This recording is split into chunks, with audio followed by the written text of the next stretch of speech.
I am here with the acting administrator of the FAA, Chris Rushlow. Today we want to talk about, give you an update on Newark. We have some telecom updates we want to deliver as well, and have a conversation about the big beautiful bill and how it relates to air traffic control and its modernization. But first, as we've watched the news today, we've seen what's happened in India with Air India Flight 171. Our hearts go out to the families of the victims who lost loved ones on that flight. At DOT and at the FAA, safety always comes first. And in this investigation, we are going to follow the facts. As the acting administrator will discuss, we're in the process of deploying a team from the FAA, from the NTSB. We also have GE and Boeing that are deploying their resources and investigators to India. I would just note that India leads the investigation. We're there to provide any assistance that India may need as they go through which appears to be a somewhat lengthy investigation on this crash. With that, I'd like to turn it over to the acting administrator, Chris Rushlow, before we get into Newark telecom and air traffic control modernization. Chris? Thank you, sir. Good afternoon, everyone. So again, like the Secretary said, I just want to say how deeply saddened we are by the crash in India today. Our thoughts and prayers are with the families who lost loved ones. As always, safety is paramount. We're going to follow the facts where this investigation takes us, and that's why we're working closely with the National Transportation Safety Board to investigate the cause of the crash. Now, FAA investigators are deploying to India. We are prepared to send additional resources to support the investigation as it continues. We want to ensure the safety of the traveling public. I had the opportunity today to speak with my counterpart in India, the Director General of Aviation, and I offered him our full support as the investigation continues. I also want to explain briefly how the process works. We've been invited through a formal request to be part of the NTSB investigation, and we have FAA experts as part of that overall team going in to look at different factors that may be related to the cause of the crash. As NTSB leads the investigation, we will not hesitate to mitigate any risks we identify in that process. But I want to reiterate, it's very important to note, this is very early in the investigation, and so it's not appropriate for speculation at this time on what could have caused the investigation.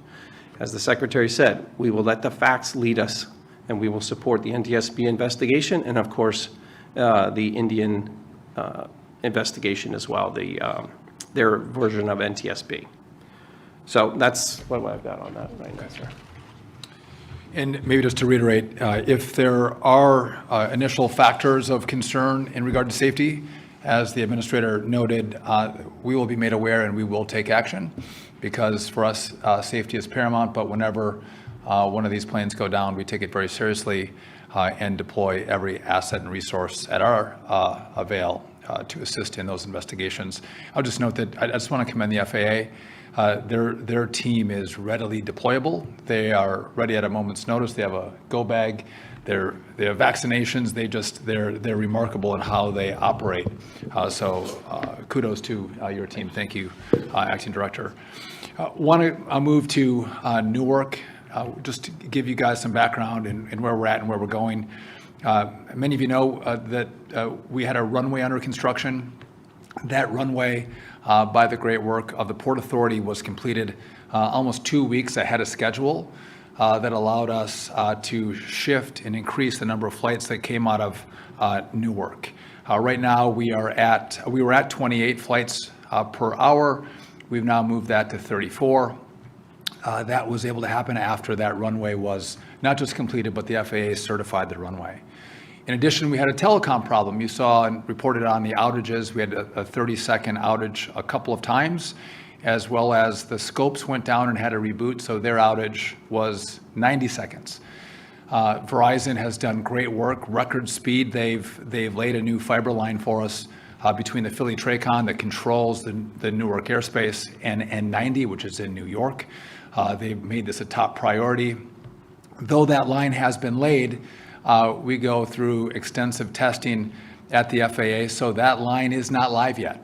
that line. We expect in late June, later this month or early July, that line will go live.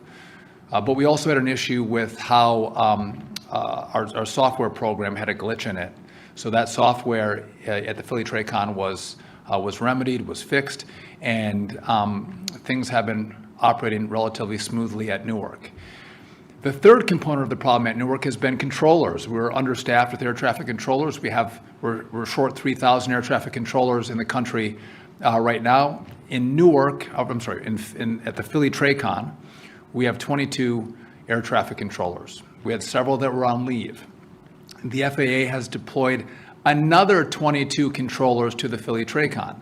Now, these aren't just controllers that are coming out of the academy. Most of these controllers had been previously certified in different airspaces. So we anticipate that over the next several months, on a rolling basis, these newly deployed controllers in Philly will be certified in the airspace and be able to fully function as air traffic controllers, again, alleviating the pressure that we've seen from a lack of air traffic controller employees operating the Newark airspace. So basically, we had three things, all three components from the runway to the telecom to the air traffic controllers. They're either completed or they're on the version of being completed. And I just want to take a note that, and this is no offense to the FAA, Chris, but they don't always move at the fastest speed. They don't always get the best engagement from companies that do business with them. And you see right now that we have CEO level engagement with all of these companies. They understand how important aviation is to the American economy, to the American flying public, to delivering goods around the country. And so because we've had that engagement and we've had great leadership at the FAA, you have seen problems that would take months or years to fix are being fixed in very short order. And I'm proud of that. And I think that's indicative of what you're going to see happen should we get the resources in the big, beautiful bill that's being debated right now, which I'm going to come to that in a second. But before I do that, I just want to talk about telecom. So most of our system is run on copper wires. Copper is old, copper is inefficient. Most of the rest of the world and the country have moved to fiber. But because we're one of the last institutions on copper, our telecom providers were charging us obsolescence fees, and they were able to do that per their contract. No one ever questioned it. Well, we have worked with our telecom providers, Lumen, AT&T, Verizon, L3 Harris, and other smaller providers to get them to stop charging us the obsolescence fees. Now, you might not think that's a big deal, but it was running to the tune of almost $800 million a year in obsolescence fees. Not in total telecom, just in the obsolescence fees. And so a lot of the FAA budget was being depleted because, and it's not just FAA, it's not just telecom, it was in all portions of this really old system. A lot of our money is depleted in keeping old systems functioning as opposed to being able to invest in new state-of-the-art systems. And so I just want to take a moment and thank and commend our telecom providers for giving us this break, not charging us the obsolescence fees, because they understand how important this build is for the American people. And the money that we save by not paying that additional cash to telecom is money that we have to invest in fiber and the rest of our network. And so I want to thank them for that. In regard to the big, beautiful bill, this is important. This is the only vehicle that is running that can fund air traffic control, is the big, beautiful bill. And I think it's actually the great, big, beautiful bill. The name changed today at the press conference, the great, big, beautiful bill. And in that, we have $12.5 billion that has been allocated for modernization of our airspace. And really important because what it's going to do is it's going to fund the transition from copper to fiber, right? So we're going to, and that's across the NAS, across the country. It's going to include radios and voice switches as well. In addition, it has money for brand new radar, all really important parts of how our navigation system works. We're working with the Senate right now because the guts of how air traffic control works, the hardware and the software of the system, we don't have money in the bill there. We don't have money in the bill yet for that, but I've had active conversations with the Senate.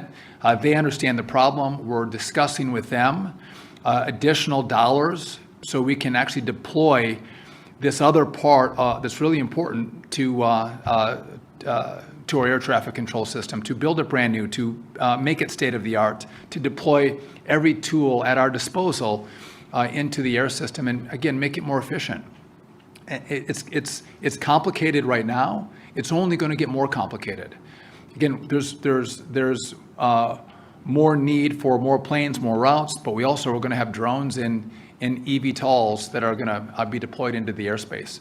And so I want to lend my complete support for the big beautiful bill. Again, if this doesn't pass, we are going to do nothing on air traffic control modernization. If this passes, we can start this process right now. We just had an industry day, 2 days of industry day, where we have we don't sell tickets, but if we did, it would be sold out. We had a lot of participation. This room was full. We had full viewers on our video link, but industry is getting involved, helping us think through whether we're doing it right. Do they have other better ideas for us? Getting feedback, pressure testing from industry on how best to deploy this brand new system and give us advice. And that went really, really well. And we appreciate their participation. But we at DOT and FAA, we are ready to rock. We are ready to go. We're just waiting for the money. And if the big, beautiful bill doesn't pass, we don't have the money. And we're going to continue to use the same system without any change that I think we've seen failing over the course of the last months, but also the last years. And so I would hope that the Senate and the House work together and they think through how, and I know there's a lot of other really important components of the bill, but for us, this is the most important. And I would argue that I think the American people would agree. Funding a modernization, a brand new air traffic control system is of utmost importance, making sure we're driving safety and efficiency. We don't get that efficiency. We don't have the brand new system without this big, beautiful bill passing. And again, I'm hopeful, and I actually feel really good about it, the positive conversations we've had with the Senate to have them put in even more money to get us this full rounded system that's going to make the American airspace the best in the world. With that, happy to take any questions you may have, and if I can't answer them, I'm going to pass them to Chris. Or if I can and I don't want to answer them, I'll pass it to Chris too. So, yeah. Yeah, Will Guys on the air current. So, we're talking about potentially asking for more money from the Senate. Do you envision that potentially being washed up on the money if they were appropriated, or potentially in another vehicle that would come later? I'm just kind of curious. So, I need this in the big, beautiful bill. Now, I imagine there'll be more that'll have to come later as well. I would like it all in one lump sum. More will have to come at a later point, but we can start if we get another $9 billion, we can start a big part of this process, and then we can wait for another vehicle in the future to give us the rest of the money. But we have to be able to start and run all these different work streams. Again, telecom, radar, and then our common automation platform. So just to clarify, you're effectively asking, and correct me if I'm wrong, almost double what they were appropriated. I mean, initially they're $9 billion, 12.5, right? Listen, we're going to work with them, but this next tranche is really important to start this process. And again, this is important, but we have to think through it because we do need to rebuild some of our towers and our TRACONs. And we'd like another, the Senate version has one TRACON. We would like to have another TRACON as well, maybe even a third TRACON. But again, there's money. There's money to move around in the package that they're working on, and again, we've actively and aggressively worked with the Senate, and they get it just like all of us understand it. Yes. So is that correct that we should think of this as you're looking for 12 and a half plus another 8 or 9, so somewhere in the $20 billion range you'd like to see in the bill, Yes, in the big beautiful bill. Yep. That's we want to see those numbers. And again, we can start if they don't give it to us. We got great work we can do, but we want a holistic approach here. And then after that, we'll have to come back for even more. Maybe it's a year and a half later to do the last phase of this build. But we are incredibly confident in the conversations we've had that we can do this on budget and on time. Again, there's a lot. The Congress does not have a lot of faith in the FAA. You just go back to Next Gen, and there was a lot of money that was spent and not a lot of deliverables. And I think if you look at what happened at Newark, you look at how fast we're engaging, the kind of involvement we have from CEOs. It's not just about their companies. It is in part, but it's about America. These are companies that care about the airspace, care about our country. They want us to be successful. You have a president that's engaged. You have a chairman in the House and the Senate, both engaged. You have never. This is a moment in time that you have never seen. This is the time to do it. And again, we'll start with what we get, which this start is really important. A little more would be even better. We'll come back and get the rest later if we have to. Yeah, just sure. For the Army real quick. So yesterday, the acting administrator and the Army and the NTSB briefed the Senate about this memorandum agreement with the Army. Senator Moran said, this is something you talked about, that this agreement that 3-star generals and some lower-level officers will no longer be taking Army transport around the area, and they'll be limited to much more senior officers. Are you satisfied with how this agreement is going to look? Do you think you can safely re-integrate helicopters into the airspace, and can you address these changes around the today? Well, I'll let the acting administrator address that first, and I'll come back later because he was actually in the meeting. Thank you, sir. And thanks for the question. So right now, just so we're clear, the Army's not flying in that airspace. And they won't fly in that airspace until we are able to sit down, finalize that memorandum of agreement, and make sure that we are comfortable from a safety standpoint that they are ready to proceed. So right now, they're not flying. We're not letting them fly until we fix that MOA. And at this time, I feel like we're in a good place with the Army. In terms of our communication, our collaboration, that's going well. But they won't be flying until certainly me and my team are satisfied, and we'll obviously confer and coordinate with the Secretary to make sure that we are all on the same page when we allow for a resumption of activities or operations. I wanted to ask, Allison Bristol from Bloomberg News, I wanted to ask for a clarification on the 34 arrival rate. Did that take effect today, or was it earlier this week? What was the Last date? week. Last week, was it? Yeah. It was last week upon certification. So the runway was completed, but the FAA had to certify that it was certify the runway. And so when that happened, and I think you did that early as well. That was supposed to take 9 to 10 days. I think you did it in 7 or 6. 6 days. So again, people are moving very quickly. Again, always with the backdrop of safety, but moving quickly to make sure we can accommodate the traveling public and safely in spaces like Newark. But the specific day when that higher rate kicked in was When we finally certified the landing system there on the second runway. So was that Friday? Last Friday, or? I'll get you the specific date. It was a week ago. I believe it was Friday. Okay. The date was. Some people are shaking their heads on the side here, so Friday, Okay. but we'll confirm that with you. Yeah, Ian Duncan with the Washington Post. So lawyers for Sam Salapur, who was a whistleblower from Boeing, who made some claims about manufacturing problems with the 787, they said today they've sent a letter to the FAA saying there's a completed and unreleased investigation that substantiates some of his claims about risk to the plane. Can you tell us what that investigation found, or if you're prepared to kind of release any of the findings?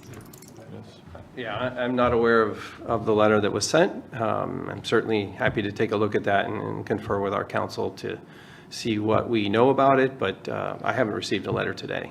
And just on the Air India crash, I mean, you said you're prepared to mitigate any safety issues that you find. I take it that where we stand today, you haven't seen anything that would lead you to think the 787 fleet needs to be grounded or anything like that? I'd start with, it's so preliminary, and we've seen the video on the dramatic video of the tragic crash. We have assembled a team, an expert team to work with the NTSB and with the Indian authorities to investigate that. My point earlier was, as we proceed down this road with the investigation itself, if there's any information that becomes available to us regarding any risk, we will mitigate those risks immediately.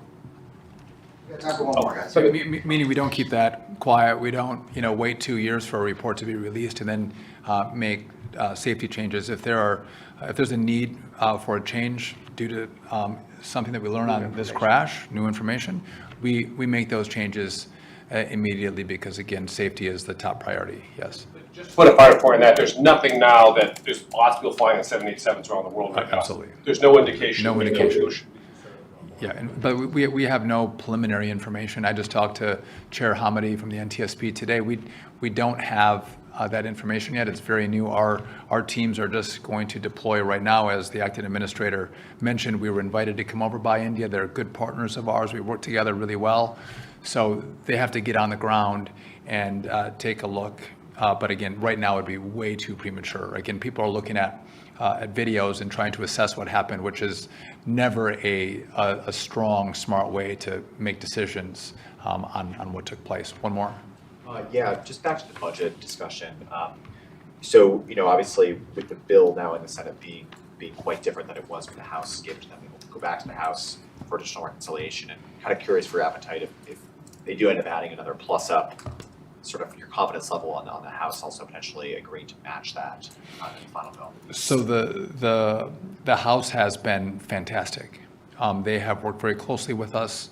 Chairman Graves fully understands what we're dealing with, and by the way, has seen the problems of the past on the lack of deliverables from a lot of money spent during Next Gen. And what we've talked through with him, what we've briefed him on, with his own ideas on what we should do, we are on the same page that this is the moment in time, and the infrastructure around air traffic control is such that we have to do it now. And so he gave us actually all the money that he could, which was the $12.5 billion. That was then matched in the Senate. But I do think there's some other resources the Senate can find, and that's why we're having that conversation with them. We had one today, and we're going to have that in the coming days. They want some more information from us. The Senate, like they do, they're pressure testing our numbers, and they should. But I'm grateful for the engagement they've had with us. But also, I'm very hopeful that they'll find more dollars to assist. But I want to be really clear that if the big beautiful bill doesn't pass, we can't start anything. And you've seen I've talked about the telecom issues, the copper wires. We have a full funding in the big beautiful bill that's going to rebuild our telecom throughout the country. And we're going to get rid of the 1970s radar and get brand new radar in place. That is critical. This other part, really critical as well. And I think we're going to get those dollars too. But none of this begins unless the big beautiful bill passes. And I know I get the House and the Senate, and they're all working finer points, and they're working together. I just hope they come to a resolution because from our vantage point, this is really important that we don't wait for some other vehicle that might come a year from now. We have a vehicle right now, today, to begin the process of building an airspace and an air traffic control system that the American people can be proud of. That I don't know about you, I get delayed all the time, I think. Maybe the FAA delays me on purpose, I don't know. All my flights are delayed, and that shouldn't be our case. We want to have our flights fly on time unless there's a weather or a mechanical issue. So let's get back to a place where the system is the best in the world. With that, thank you all for coming. Appreciate it.